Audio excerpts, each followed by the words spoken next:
बरसात की पहली बूंदें जंगल में आ चुकी थी। अंबरपुर के जंगल में हल्की हल्की खुशबू मिट्टी से आ रही थी। सारे पत्ते नहा चुके थे और सारे पेड़ स्वागत कर रहे थे वर्षा ऋतु का।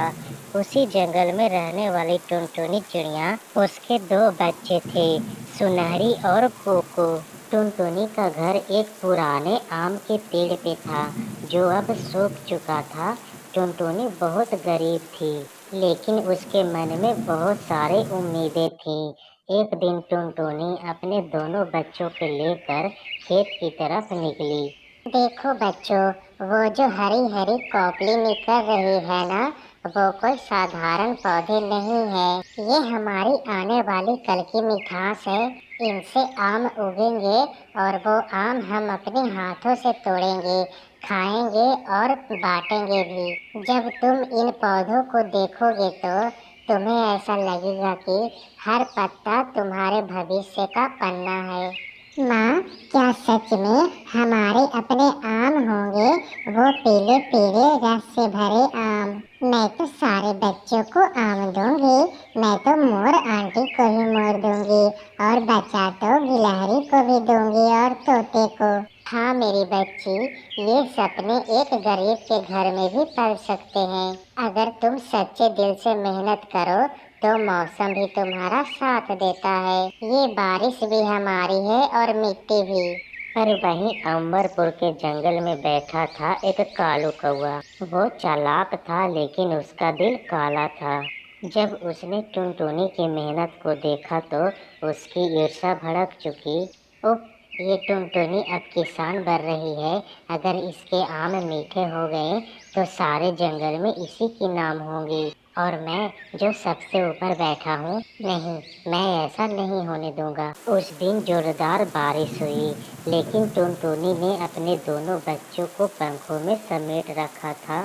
सो जाओ मेरे चिरागो, बाहर चाहे जितनी भी आंधी या तूफान आए, लेकिन माँ का आंचल तुम्हें कभी भी ठेस नहीं पहुँचने देगा।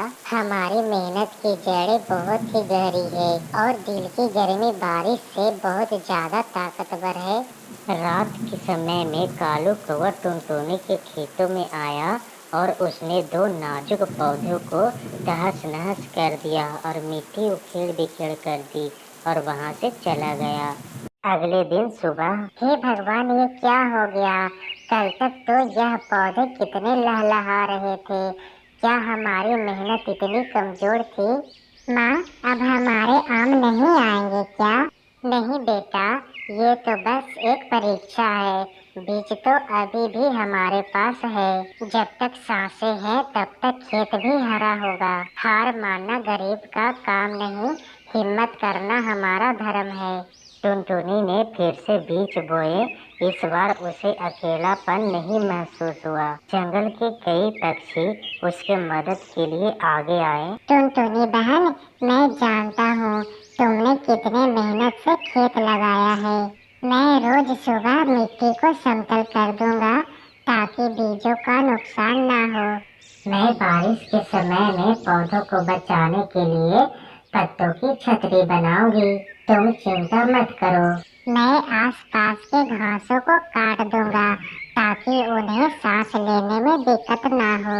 मैंने कभी नहीं सोचा था कि मुझे इस जंगल में इतना प्यार मिलेगा। मेरे पास ना धन है, ना जमीन, ना कोई कागज, लेकिन तुम सबका साथ ही मेरे लिए बहुत बड़ा खजाना है। 3 हफ्ते हो गए, पौधे बड़े हुए और उनमें छोटे छोटे फूल आने लगे।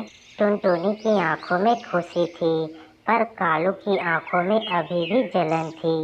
वो रात के अंधेरे में फिर आया और फूल तोड़ दिए। सुबह का नजारा बहुत ही दुखद था। हे भगवान, ये कैसे हो सकता है? अब तो बारिश भी सही थी और खेत भी मजबूत। ये कोई साजिश है। माँ, क्या हमें कोई जानबूझकर नुकसान पहुँचा रहा है? अब मैं चुप नहीं बैठूंगा माँ। हम आज रात खेत की रखवाली करेंगे। हम ऐसे चुप नहीं बैठ सकते। टुनटुनी और कुकू ने रात को पहरा दिया। आधी रात को कालू चुपके से आया। तू ही है ना जो हमारी मेहनत बर्बाद कर रहा था। कालू, क्या तू इतने नीचे गिर चुका है? मेरी मेहनत से तुम्हें इतनी जलन क्यों है? क्योंकि मैं नहीं चाहता एक गरीब चिड़िया की तारीफ हो। मैं सालों से सबसे ऊपर हूँ और मैं ही सबसे ऊपर रहूंगा। तू ऊपर बैठा है कालू, लेकिन तेरे कर्म नीचे गिर चुके हैं। तू परिश्रम की कीमत नहीं समझता, वो कभी ऊपर नहीं रहता। तू मेरी खेती उजाड़ सकता है, लेकिन मेरे हौसले को नहीं। मैं फिर से बीज लाऊंगी और तब तक लाऊंगी जब तक आमों की मिठास से तुम्हारा दिल मीठा ना हो जाए। अगले दिन जंगल में पक्षियों की पंचायत बुलाई गई। सब कालू के खिलाफ थे। हमने देखी है टुनटुनी की मेहनत। कालू की ऐसी सजा मिलनी चाहिए कि उसे मेहनत का महत्व समझ में आए। मैं कहता हूँ कालू को टुनटुनी की खेत में 1 हफ्ता मजदूरी करनी चाहिए। नहीं, मैं सजा नहीं चाहती, मैं उसे बदलना चाहती हूँ। कालू, अगर तू सच में चाहे तो हम साथ मिलकर इस खेत को फिर से महका सकते हैं। मुझे माफ कर दो टुनटुनी, मैं समझ नहीं पाया कि मेहनत से बड़ा कोई धन नहीं है। मैं वादा करता हूँ अब से तुम्हारे साथ काम करूँगा। उसके बाद कालू ने साथ मिलकर टुनटुनी की पौधों की देखभाल की। रोज सवेरे सबसे पहले वो खेत में आता, पौधों को पानी देता और खेर पुआर हटाता। कुछ ही हफ्तों में आमों के पेड़ों पे पीले पीले आम आना शुरू हो गए। माँ देखो, हमारे आम पक गए। ये तो सबसे मीठे आम हैं। माँ, हमारी मेहनत रंग लाई। ये तुम्हारे हिस्से का नहीं, तुम्हारे मेहनत का फल है और हमारी नई शुरुआत का भी। जब दिल साफ हो तो आम अपने आप मीठे लगने लगते हैं कालू। तुमने जो बदला है वही सबसे बड़ी जीत है।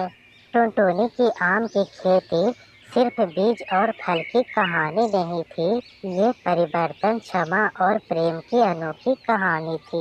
एक गरीब चिड़िया ने दिखा दिया कि सच्ची मेहनत सच्चे दिल से की जाए तो मौसम भी साथ देता है और चालाकी हार जाती है।